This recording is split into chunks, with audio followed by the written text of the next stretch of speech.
I'm thinking of a radio piece that Paul Harvey did almost 10 years ago. And after he did the piece, I looked it up, and sure enough, what he said was true. And what he said in the piece was that sometime in the early 1800s, the Congress decided they were growing too fast, so they arbitrarily froze the number of members. Well, right here in Article 1, Section 3, halfway through that paragraph in the third section, it says, and I quote, "The number of representatives shall not exceed 1 for every 30,000. That means that right now the House of Representatives should be, well, roughly 10,000 people, 9,000 and change. The caller's right. The American people are being underrepresented. Right now, the population of the United States is 310 million people.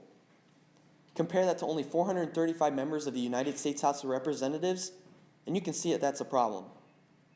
Today, the average representative represents 700,000 people. How can one man possibly speak for the opinions of 700,000 people?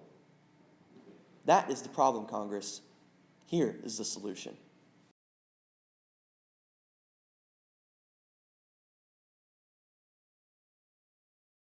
Underrepresentation in Congress is not a very well-publicized issue in America. It tends to be lost among the more prevalent ones, such as sequestration, the fight over Obamacare, and budget fights and congressional shutdowns. But you see, almost all of these issues could be remedied if the underrepresentation issue was resolved. So where does this problem begin? Well, it actually starts at a place where it could have been prevented, the Bill of Rights. Initially presented along with the original Bill of Rights, Article the 1st stipulates that as the population of America grew, there should be no less than one representative for every 50,000 persons. People per representative. I think that was the intent, that to keep it low and to keep it at as the country grew, you would have more representatives, because that is, as the founders understood, that the closer you are to your representatives, the better. This article is quite significant because if it would have passed, the House of Representatives would currently have approximately 6,180 people in it. It's quite a difference from the 435 we have today. So why did Congress never stick to the 30,000 people per representative requirement? Well, that leads us to the Apportionment Act of 1911, which set a ceiling to the expansion of the House to its current membership of 435. But even in 1911, the population still was 94 million people.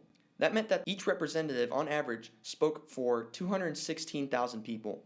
That's a little over 3 times less than the current representative state we live in today. So what are the consequences of underrepresentation? Well, let's start with you, the voter. Swamped in a sea of 700,000 other voters in their district, most Americans don't feel the need to exercise their right to vote. We don't have to go too deep in our analysis to come to that conclusion. Just look at the turnout in elections. That could be the number one reason why folks don't worry about voting. It's not going to make any difference. And indeed, in many districts, it doesn't make any difference. Scaling back the population size of districts would help voters feel like less of a drop in the proverbial bucket and more of a person who truly has a say in their government. The most dismaying consequence of underrepresentation is that representatives truly aren't representative anymore. Once elected, representatives can act with relative impunity from the decisions of their voters, because odds are they'll be re-elected in the next race despite their possibly poor decisions. The solution to this problem of underrepresentation is simple.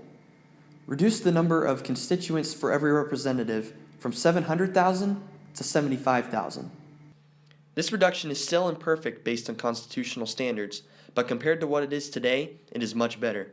I think a constitutional amendment would really be the only way to do that, because Congress is not on their own going to say, oh gee, we want more people, which would make it difficult for me to have power, or myself as a congressman to affect change. We want more people, which is more democratic and more representative of the people. The carrying out of this plan, however, may prove to be more difficult. By decreasing the ratio, Capitol Hill would be flooded with over 4,100 representatives. In that case, regional political cities would be put in place throughout America.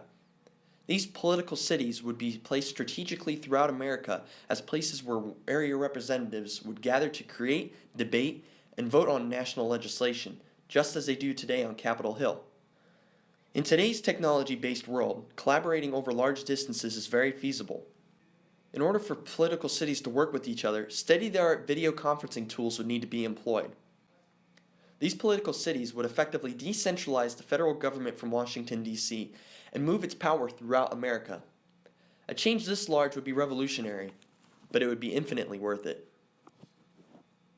Detractors of this plan, however, point out that it has many flaws, namely in its cost, increased sense of bureaucracy, and a feeling of bigger government being put in place.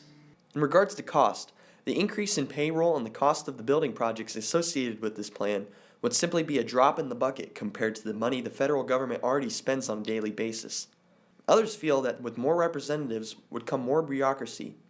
However, with an increased size and physical distance between lawmakers under this plan, representatives would be free to break from party lines and be able to listen to their constituents, not the party's head or corporate bosses whispering in their ear. The most common fear is that a bigger representative population would only bring on a bigger government, something many Americans today are staunchly opposed to. Somewhat inversely, however, a larger House of Representatives would ultimately bring government back to the people and make it smaller than any of us have seen in our lifetimes. It is clear that most congressmen today would be opposed to such a plan. This design would decrease the power most representatives have by almost 10 times. First of all, it's not about you. It's about the people you represent. It's about balance. And you have to address the issue. You got to play the ball. You can't sit back and say this is the way it is. And you got to do the right thing. He makes a good point. It's more about being representative than it is just being a representative. We realize that this change in Congress's size is extraordinary, but so is the lack of representation that we the people have. But in America, anything is possible.